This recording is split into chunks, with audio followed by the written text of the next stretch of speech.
Minute में 20 खबरों का सिलसिला। महादेव की नगरी काशी में महाशिवरात्रि को लेकर के तैयारियां अपने अंतिम चरण पर हैं। विश्वनाथ धाम में भक्तों की सुविधा को लेकर के मंदिर प्रशासन द्वारा तमाम व्यवस्थाएं की जा रही हैं। इनमें इस बार जहां रेड कारपेट पर पुष्प वर्षा के साथ श्रद्धालुओं का स्वागत होगा, तो वहीं मंगला आरती के टिकट के दामों में भी वृद्धि कर दी गई है। इस बार श्रद्धालु 2000 रुपए का टिकट खरीद करके भक्त मंगला आरती में शामिल हो सकेंगे। बाबा विश्वनाथ के दरबार में इस बार महाशिवरात्रि के अवसर पर 5 लाख से ज्यादा श्रद्धालुओं के आने की उम्मीद है। श्रद्धालुओं की बढ़ती संख्या को देखते हुए मंदिर प्रशासन ने जहां सुगम दर्शन पर रोक लगा दी है, तो वहीं दूसरी ओर मंगला आरती के टिकट के दामों में वृद्धि की गई है।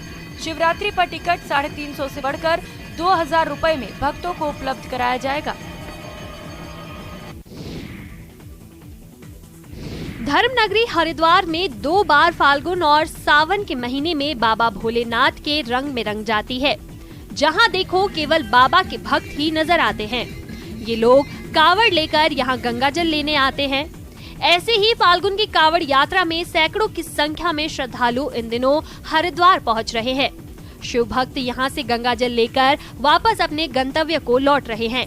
श्रद्धालुओं के रेले में महिला, बच्चे, बुजुर्ग सभी वर्गों के लोग शामिल हैं और बोल बम के जयकारों की गूंज है।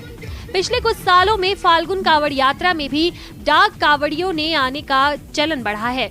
डाक कावड़िये वाहनों पर डीजे और साउंड सिस्टम लेकर चल रहे हैं। डीजे पर बजते गानों पर डांस करते हुए भी शिव भक्त भगवान की भक्ति में मगन नजर आ रहे हैं।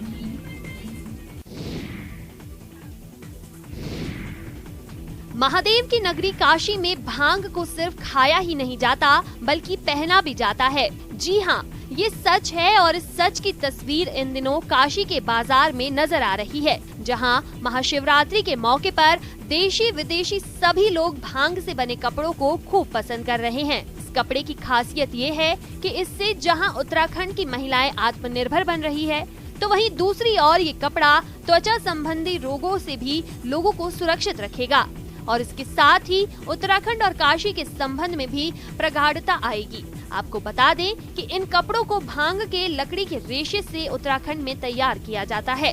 अल्मोड़ा जिले के हॉलबाग ब्लॉक के कुराली गांव में इसकी खेती होती है। वर्तमान में उत्तराखंड में इन कपड़ों को तैयार करने में लगभग 1000 कारीगर जुटे हुए हैं। बाजार में बढ़ती डिमांड को देखते हुए अब इन धागों से महिलाओं की ज्वेलरी भी तैयार की जा रही है।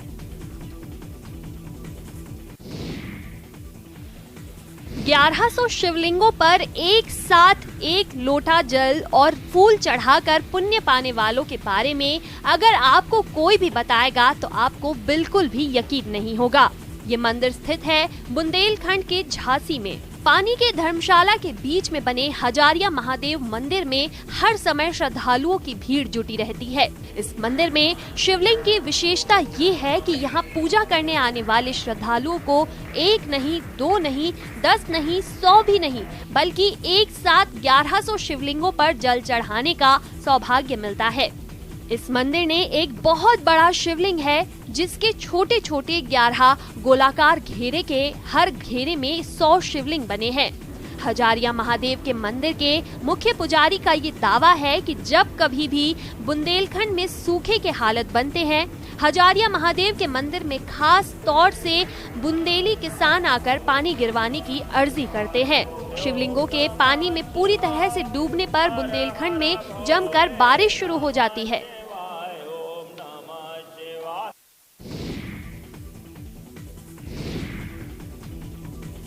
इस बार महाशिवरात्रि के मौके पर बक्सर के रामरेखा घाट से गंगा जल लेने के लिए उत्तरी बिहार और नेपाल से श्रद्धालुओं का जत्था बक्सर पहुंचा हुआ है। सभी श्रद्धालु नेपाल के काठमांडू में बाबा पशुपतिनाथ सहित अन्य प्रसिद्ध शिवालयों में जलाभिषेक करने के लिए बक्सर के रामरेखा घाट से गंगा जल लेने आए हैं। श्रद्धालुओं ने बताया कि ये सभी नेपाल से यहाँ रामरेखा धाम गंगा जल लेने आए हैं। इसी गंगा जल से नेपाल में महाशिवरात्रि के दिन बाबा पशुपतिनाथ का जलाभिषेक किया किया जाएगा। इससे पहले उन्होंने रामरेखा घाट पर स्नान किया और पूजा अर्चना की। आपको बता दें कि धार्मिक नगरी बक्सर के पौराणिक महत्व के मद्देनजर उत्तरायणी गंगा से जल के लिए यहाँ उत्तरी बिहार और नेपाल से श्रद्धालु पहुँचते हैं, जिन्हें कवरथू कहा जाता है। कवरथुओं के आने का सिलसिला मौनी अमावस्या से ही शुरू हो जाता है। हालांकि शिवरात्रि के अवसर पर उनकी भीड़ बढ़ जाती है।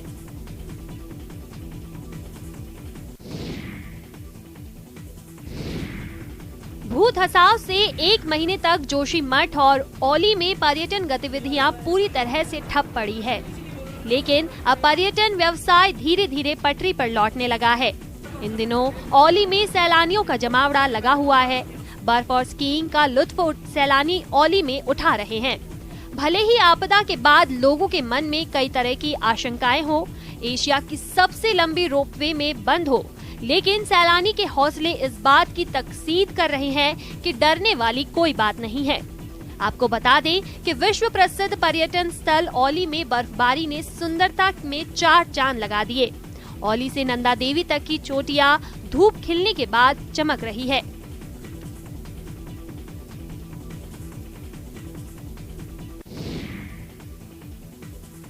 बारिश और बर्फबारी नहीं होने से इस बार उत्तराखंड की नदियों के जल स्तर में कमी है, तो यहाँ की झीलों में भी जल संकट दिखने लगा है। नैनीताल के सरोवर में करीब 6 फीट पानी अब तक गिर चुका है। नौकुचिया ताल, 7 ताल, भीमताल का भी तेजी से वाटर लेवल गिर रहा है। सिर्फ झील ही नहीं बल्कि कोसी, गोला, शिप्रा समेत अन्य नदियाँ भी पानी के संकट की ओर इशारा कर रही है। जल स्रोत सूखने से झील तालाबों पर दबाव बढ़ रहा है, जिससे स्थानीय लोगों की चिंता दिख रही है।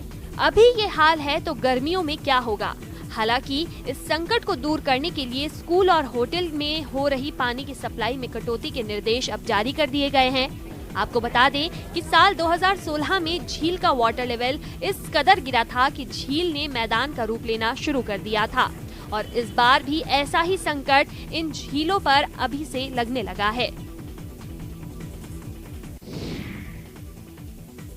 बनारस के गुलाबी मीनाकारी की चमक बढ़ती जा रही है। चांदी के बाद मुगलों के समय की ये कलाकारी इन दिनों सोने की चमक में 4 चांद लगा रही है। इससे जुड़े कारीगर अब चांदी के साथ सोने के ज्वेलरी पर इस खूबसूरत आर्ट को उकेर उसकी चमक बढ़ा रहे हैं। सोने पर गुलाबी मीनाकारी की ये आर्ट लोगों को भी खूब भा रही है। लाखों में इसकी कीमत होने के बाद भी लोग इसके ऑर्डर्स दे रहे हैं। इससे इन्हें बनाने वाले कारीगरों के चेहरे पर फिर से मुस्कुराहट देखने को मिल रही है। आपको बता दें कि ये कला 400 साल पुरानी है और मुगलों के समय राजा महाराजा के घरों की महारानियां इस आर्ट की प्रशंसक थी। कारीगर भी सिर्फ महारानियों के लिए गुलाबी मीनाकारी की ज्वेलरी बनाया करते थे। उस दौरान ये आर्ट सोने पर ही हुआ करती थी, लेकिन जब सोने के भाव आसमान छूने लगे तो ये इसे कारीगरों ने चांदी पर उकेरा और अब 3 से 4 सदी के बाद फिर से कलाकारी सोने की चमक बढ़ा रही है।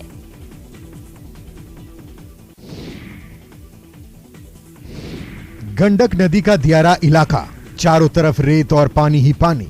इन सब के बीच नाव से शराब की तस्करी हो रही है। तस्वीरें गोपालगंज के जोधापुर थाना क्षेत्र के पतहरा गांव की है, जहां यूपी से 2 नाव पर शराब की खेप नदी के रास्ते गोपालगंज लाई जा रही थी।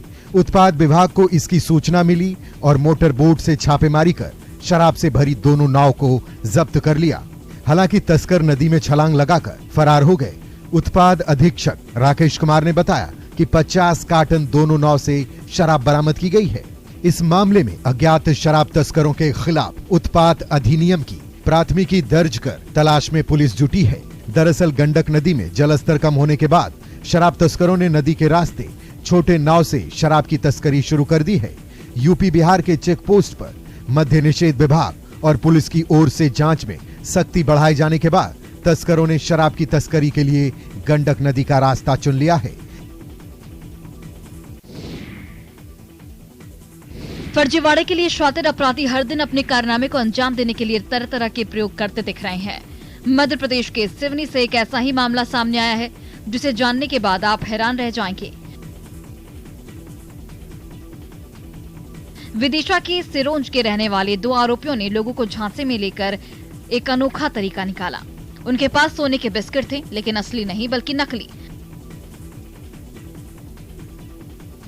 तस्वीरें देखने के बाद कोई भी गच्चा खा जाएगा। आखिर बिस्किट नकली है या असली? दावा ये किया जा रहा है कि सोना खुदाई के दौरान मिला है। आरोपी इसे बेचने की फिराक में थे। एक ग्रामीण को ठगने की कोशिश भी हुई, लेकिन उसने तत्काल इसकी सूचना पुलिस को दी। सूचना पर पुलिस ने आरोपियों को गिरफ्तार किया। उनके पास से नकली सोना, एक चाकू और बाइक जब्त की गई। फिलहाल पुलिस आगे की कार्रवाई में जुट गई है। जब्त सोने की जांच की जा रही है।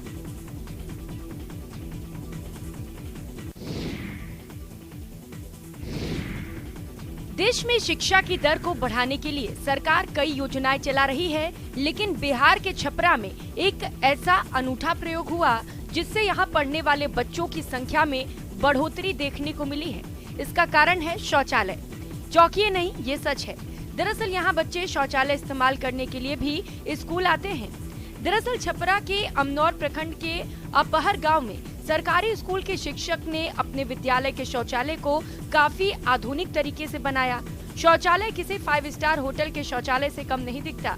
ऐसे में यहाँ आने वाले गरीब बच्चे इस शौचालय का इस्तेमाल करने के लिए नियमित विद्यालय आते हैं। यहाँ पढ़ने सभी बच्चे गरीब परिवारों से आते हैं, जिनके घर में अच्छा शौचालय नहीं है या किसी के साथ घर में शौचालय है ही नहीं। ऐसे में विद्यालय के प्राचार्य निर्मल कुमार पांडे का कहना है कि अच्छे शौचालय के लिए अच्छा सोच होना चाहिए। लिहाजा उन्होंने अपने विद्यालय में शौचालय को मॉडिफाई किया और पुराने शौचालय के साथ साथ 2 अन्य शौचालय बनवाए, जिनमें 5 स्टार होटल की तरह कमोड, यूरिनल, हैंड वॉश और टाइल्स मार्बल फिट करवाए गए हैं।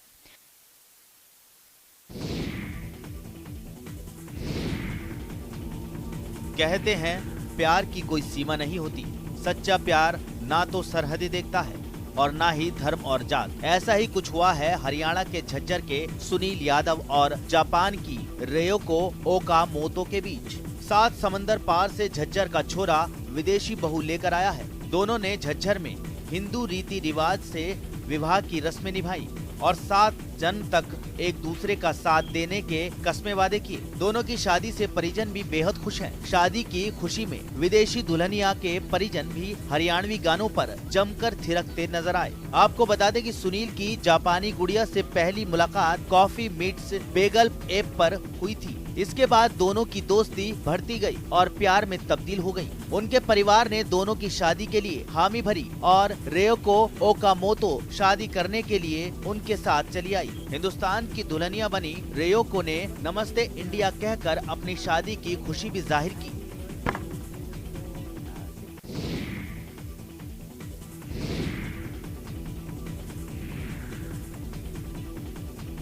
कूनो तैयार है, बस चीतों का इंतजार है। मध्य प्रदेश के कूनो नेशनल पार्क में दक्षिण अफ्रीका से 12 चीते लाए जा रहे हैं। शनिवार को 12 चीते कूनो पहुंचेंगे। एयरफोर्स के जहाज से चीते देश की धरती पर आ रहे हैं। चीतों को लाने के लिए एयरफोर्स का विशेष विमान C-17 ग्लोब मास्टर आज सुबह ही साउथ अफ्रीका के लिए उड़ान भर चुका है। 18 फरवरी को सुबह 10 बजे चीतों को लेकर यह विमान ग्वालियर एयरपोर्ट पर लैंड करेगा, जिसके बाद M117 हेलीकॉप्टर के जरिए चीतों को कूनो नेशनल पार्क ले जाया जाएगा। वेटरनरी डॉक्टर और चीता एक्सपर्ट डॉक्टर लारेल उसी विशेष विमान में चीतों के साथ आएंगी। रक्षा मंत्रालय और एयरफोर्स ने इस पूरी सेवा के लिए पर्यावरण मंत्रालय से किसी भी तरह की फीस नहीं ली है और निःशुल्क सेवा प्रदान की जा रही है। इस कार्यक्रम के लिए सीएम शिवराज सिंह चौहान ने तैयारियों को लेकर वर्चुअली अधिकारियों को आवश्यक दिशा निर्देश दिए। सीएम शिवराज और केंद्रीय वन मंत्री भूपेंद्र सिंह और प्रदेश के वन मंत्री कुंवर विजय शाह चीतों को बाड़े में छोड़ेंगे।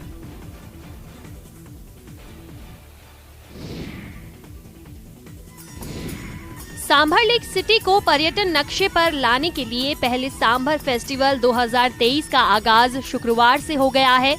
3 दिन तक चलने वाले इस फेस्टिवल का विधिवत शुभारंभ डीम ने फीता काटकर किया। फेस्टिवल में आमंत्रित मेहमानों का राजस्थानी परंपरा के अनुसार स्वागत किया गया। सांभर फेस्टिवल में राजस्थानी नृत्य, वेशभूषा प्रतियोगिता, एडवेंचर बाइक राइड, शिल्प कला प्रदर्शनी, photography exhibition, fancy kite flying समेत विभिन्न कार्यक्रमों का आयोजन किया जाएगा।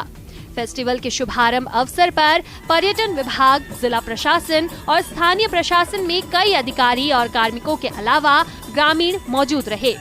इस फेस्टिवल से सांभर लेक के इतिहास को जानने का पर्यटकों को अवसर मिलेगा।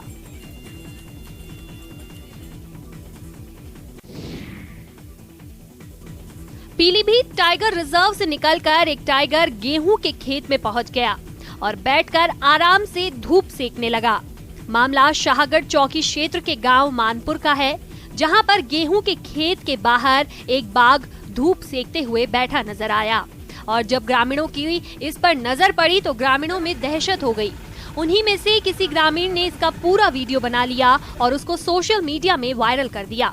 फिलहाल वन विभाग की टीम भी मौके पर पहुंच गई है और टाइगर की निगरानी करने लगी है। आपको बताते चले कि पीलीभीत टाइगर रिजर्व में समय समय पर टाइगर जंगल से निकलकर गांव और खेतों में पहुंच जाते हैं, जिसके कारण कभी कभी कई दुर्घटना भी देखने को मिल जाती है।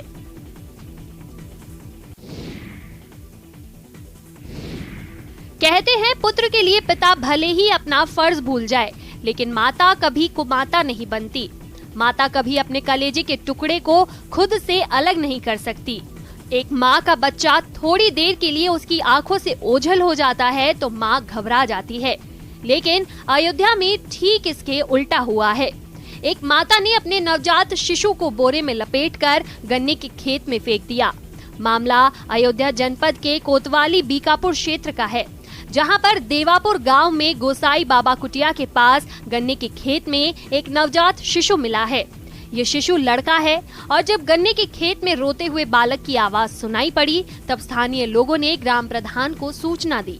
मौके पर पहुंचे ग्राम प्रधान ने पुलिस को सूचना दी और पुलिस ने मासूम नवजात बच्चे को बीकापुर CSC में भर्ती कराया, जहां पर उसकी देखभाल हो रही है।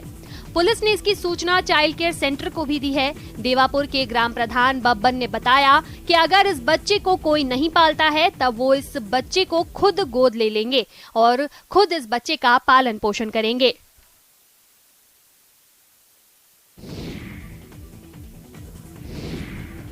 सड़कों पर निकली पुलिस की ये बाइक रैली किसी VIP के स्वागत या उसकी सुरक्षा घेरे का हिस्सा नहीं है। ये रैली निकली है लोगों को जागरूक करने के लिए। आंध्र प्रदेश के पुलिस कमिश्नर के नेतृत्व में 500 बाइक पर सवार पुलिसकर्मियों ने लोगों को 2 पहिया चलाने के दौरान हेलमेट पहनने के महत्व को बताया। रैली का आयोजन राष्ट्रीय सड़क सुरक्षा सप्ताह के तहत किया गया था। इसका स्लोगन था सेफ्टी फर्स्ट हेलमेट मस्ट। इस रैली में पूर्वी जोन के DCP विशाल गुन्नी और कई कॉलेजों के विद्यार्थियों ने हिस्सा लिया। आपको बता दें कि देश भर में होने वाले ज्यादातर एक्सीडेंट्स में अधिकांश लोगों की मौत हेलमेट न पहनने के कारण होती है।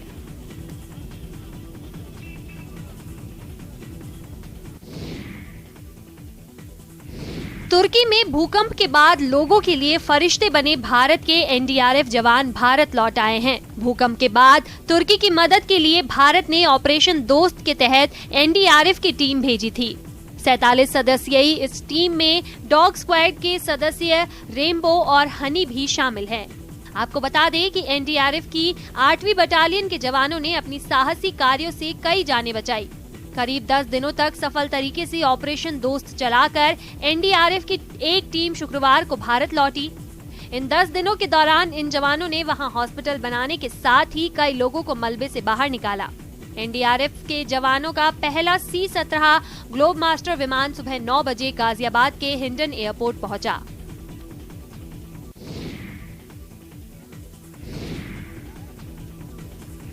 खेल अनुशासन सिखाता है, खेल प्रतिस्पर्धा बढ़ाता है, खेल आपसी सौहार्द बढ़ाता है। चुस्ती फुर्ती के साथ साथ इससे करियर को भी एक दिशा मिलती है। तस्वीरें मध्य प्रदेश के नरसिंहपुर जिले की है, जहां 2 गांवों में आपसी सौहार्द बना रहे, युवा वर्ग अनुशासित रहे और नशे जैसी गलत लत का शिकार ना बने, इसलिए कबड्डी का आयोजन किया गया। इसमें कई गाँव के खिलाड़ियों ने भाग लिया। तस्वीरों में देख सकते हैं गाँव के लोग कैसे युवाओं का हौसला बढ़ा रहे हैं। तो वहीं युवाओं ने भी अपने दांव पेच से अंक तालिका में पॉइंट्स तो बटोरे ही, लोगों की वाहवाही भी खूब बटोरी। आयोजक बताते हैं कि खेल का आयोजन इसलिए किया गया ताकि गांव अनुशासित तरीके से रहे और युवा पीढ़ी को स्वास्थ्य और खेल से जोड़कर बुराइयों से बचाया जा सके।